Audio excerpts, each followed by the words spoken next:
Shalom, this is Yair Davidiy speaking to you from Jerusalem, the capital of Israel.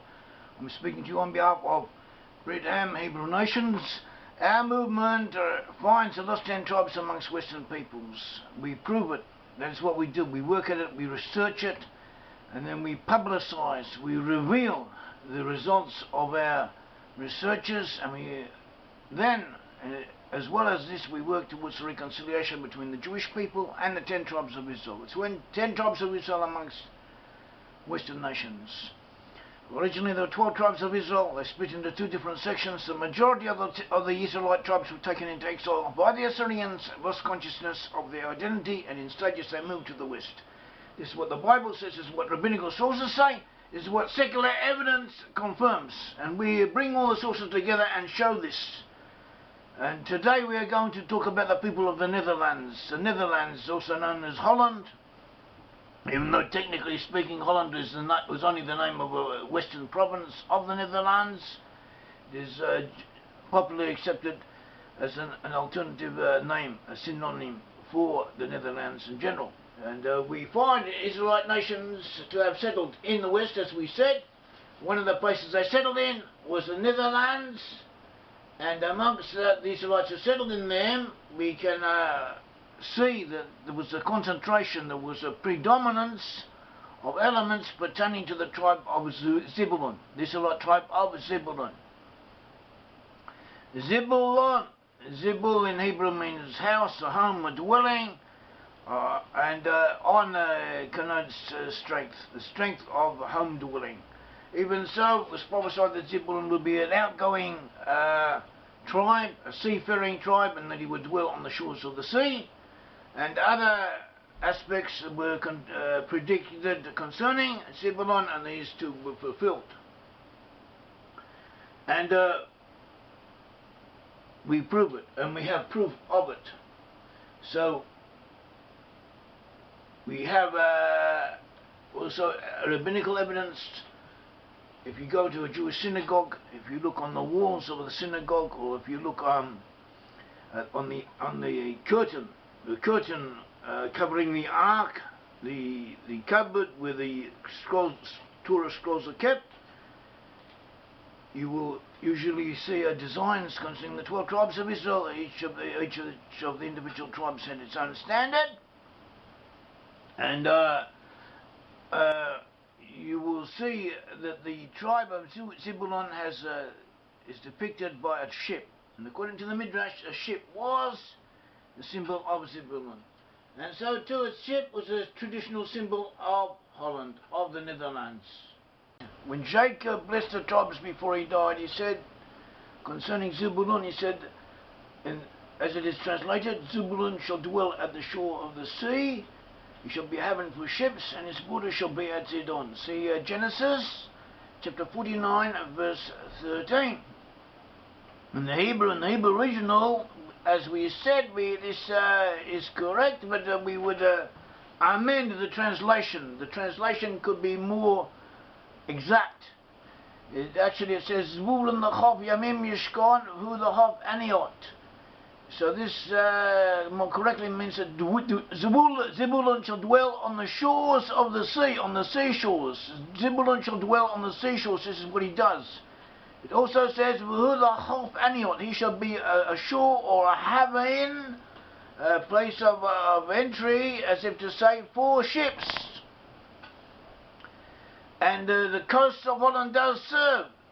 They are ports. They do serve as ports. Rotterdam, for a long time, was the largest and most busiest port in all the world, in world history. Even now, Rotterdam still serves as a major port for all of Europe. All the commerce of the EU and so on, all passes in and out through Rotterdam. And so too we had Dutch seafarers from several centuries, even up until the present time. They were amongst the foremost seagoers in the world. The Dutch Navy was all over the earth, and its enterprise was spread all over the earth. They also had an empire. They had parts of North America, New York. New York was originally settled by the Dutch. It was known as New Amsterdam. Peter Stuyvesant is a famous mayor, a Dutch mayor of New Amsterdam before it became New York. And also we had Suriname, we had places in South America which belonged to the Dutch, places in Africa, different islands in the ocean. There were ports in India which for a while belonged to the Dutch. The Dutch also had claims over Tasmania, was named after a Dutchman. They had claims over the west coast of Australia, and they did take possession of Indonesia. The Dutch East Indies was very important, very famous, and even now the Dutch population is intermixed to some degree with the people from Indonesia. The Dutch also ruled over Ceylon, and so they were known as seafarers. They were possibly the second the second major seafarers in the world after the British, or perhaps the third after the French. It was anyway, they were up there. They were amongst the foremost seafarers in the world, and so they fulfilled this blessing of Jacob. And not only were they amongst the foremost seafarers in the world, but their ports, especially Rotterdam, fulfilled the blessing that Jacob gave unto them. It was predicted, see Deuteronomy 33:19, that Zebulun would suck of the abundance of the seas and of treasures hid in the sands. So this was fulfilled by the people of the Netherlands, who live on the shores of the sea. They live at the estuaries of riverbeds that flow into the sea. They literally live on the sands, and they enjoy agricultural bounty from this. And also, in addition to that, the South Africa, which produces most of the world's diamonds, which are extracted from the sands, and this is traditionally within the control of the Dutch-speaking population, at least in part, and so too was processed at first in Amsterdam and now in Antwerp. Even though Antwerp is in Belgium, it is in a Dutch-speaking area. So in this sense, it is this prediction had been fulfilled. It was Jacob in Genesis 49:13 said that Zebulun shall dwell at the haven of the sea, and he shall be in haven for ships, and his border shall be unto Sidon. And it says that as we have rendered the verse, Zebulun shall dwell at the haven of the sea. But actually in Hebrew, the expression doesn't say haven of the sea, or it could mean that, but it more literally it says, the Hebrew says B'chof Yamim. B'chof Yamim literally means on the shores of the sea. Zebulun shall dwell on the shores of the sea. Zebulun shall dwell on the shores of the sea. And 2/3 of the population of the Netherlands does literally do that. They dwell on the shores of the sea. More than 1/3 of the country of Zebulun is protected by sea dikes, by sea walls that keep out the country, that keep out the sea. Historically, people settled on the coast of what is now Holland, and they were subject to floodings and troubles and the rising of the sea levels, so they built dikes and all kinds of protective works and canals and so on to protect themselves from the incursions of inundation of the sea water, and from that they extended it to push the sea back, and century after century, and with bigger and bigger projects, and each project linking on and building up on the other, so that eventually more than 1/3 of the present country, which is known as Holland, which is known as the Netherlands, is below sea level. Another 1/3 needs protection from occasional sea flooding. So therefore we have 2/3 of the land protected from the sea, needing protection from the sea, literally being on the seashores. And in this section, more than 2/3 of the population of the Netherlands dwells. They live in this area. They live on the shores of the sea, and this is the only country in the world which fulfills this criteria, which fulfills this prophecy. And in addition to that, we have found in ancient times, in the Roman times, in the times of Ptolemy, a geographer who lived in, actually was of Greek descent, he lived in Egypt, and he wrote in Greek, but it was during the time of the Roman Empire, and he put out a geography, and he collated all the geographical evidence that was present in his time, stretching back for centuries before him, and he mentions a people known as Zebulon in what is now the northern Frisia on the edge of the Netherlands. Zebulon is the name he gives to these people. And Zebulon in Hebrew, Goy means people. Zebulon is Zebulon, in other words, the people of Zebulon. He mentions them dwelling there, in the region of the Netherlands. So you could say this is a coincidence, and perhaps it very well could be, if it were not that we find other names of traditional tribes pertaining to Zebulon also in the same area, and we have other information. And taking all of the evidence together, we get a very strong case for affirming that Zebulon indeed was predominant amongst the population of the Netherlands. We also have a prediction concerning Zarephath. Zarephath is now taken to be in modern Hebrew Zarephath. Zarephath, another name for France. Zarephath is a Frenchman in spoken Hebrew. Zarephath, but according to the commentators, the expression included the region of what is now France, indeed, Gaul, and also the area to the north of it, which would have included the present-day Netherlands, as well as Belgium. And of course, also according to Abarbanel, it encompassed also the British Isles. And according to Abijah, the Sefer Abijah, the book of Abijah, in the first, is only one chapter to the book of Abijah, in the verses 18 to 20, he mentions Geluta Halas Asher Canaanim Ad Zarephath. And Geluta Halas means this very first exile.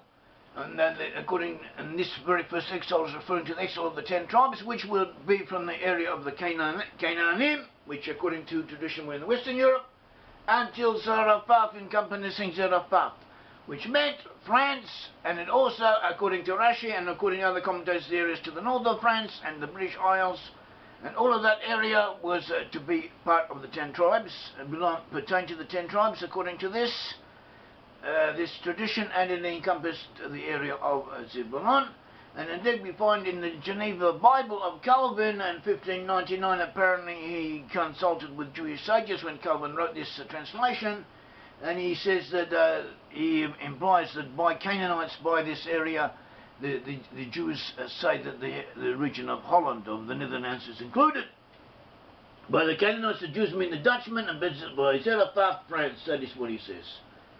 So this too is a possibility, and it is has to be taken together with the other considerations and the other proofs. As we said, in the north we had the Zebulon Goy, and this name means people of Zebulon. Goy means people. Zebulon means Zebulon. Zebulon means Zebulon, because the S and the Z and the sounds would change in Nordic dialects of the period. We also have, according to Ptolemy, in the same region, we have the Hali. The Hali have a name similar to how the name Yachdiel in Hebrew would have been transmitted into Nordic dialects. Yachdiel was one of the sons of Zebulon, and so we have them together with the Zebulon Goy. And other sons of Zebulon included Seret and Elon. And we find that these people gave their names to elements that settled in Holland. The Seret gave its name to the Suadenoi, who according to our studies and according to different historians, the same the Suarenoi, who were in the Netherlands regions, the Suadenoi, and Elon as a name meaning oak or oak tree, and this name could have been the name of Holland itself, because different versions of it, Elon, Halin, and so on, which we derive from it, we trace it and we find this in the region, and this apparently is where the name Holland came from. Now those who say that Holland, the name Holland comes from forest land, Dutch name meaning forest land, but this does not contradict our belief that it is derived from Elon, because which would have been pronounced as Halon, very similar to the name which gave rise to Holland, because in those times, or not only in those times, throughout history, existing names are given rationalizations in terms of the prevailing dialects. Doesn't mean that the names did not exist beforehand. And the very name Alon itself also means oak tree, and therefore it could be been extended to wooden area. So this is what we have. The priest had a breastplate. In the breastplate there were precious stones. Each stone was pertained to a different tribe. The stone of Zebulon was a diamond, and diamonds have been very important in Dutch history, as we mentioned beforehand. The South Africa is a major producer of world's commercial diamonds, and so it was traditionally controlled by people of Dutch descent, who spoke an old Dutch dialect, the Boers of South Africa. And later Amsterdam at first was the major trading centre for diamonds, and then it became Antwerp in Belgium, which was nevertheless in a region associated with the Dutch, or considered to be Dutch by many. And so, taking all of these proofs together, we have evidence that the area of Zebulon was to be dominated by Israelites. The area of Zebulon was to be that pertaining to the Netherlands. The Netherlands is dominated by Zebulon. In recent times, we also found people known as the Canaanites, or Canaanites, in the region of the Netherlands. This name means the Federation of Canaan. Canaan was another name for the land of Israel. And this, in general, links up together with a great amount of additional evidence that we have, proving, on the whole, that Israelites were in the Netherlands regions. They were in this area. They dominated the area. They exerted influence upon the national characteristic of the people of that region, and especially of that of the tribe of Zebulon. We have additional evidence from biblical codes, from other factors, and these are explained in our publications or on our website. And taken together, this is conclusive evidence. It is quite conclusive, quite definitely proves that the people of the Netherlands, until recently at least, were dominated by Israelites. They came from Israelite ancestry, they were of Israelite ancestry, and amongst those Israelites who were there, the tribe of Zebulon was the preeminent tribal influence. Thank you very much. May the Lord God of Israel bless you.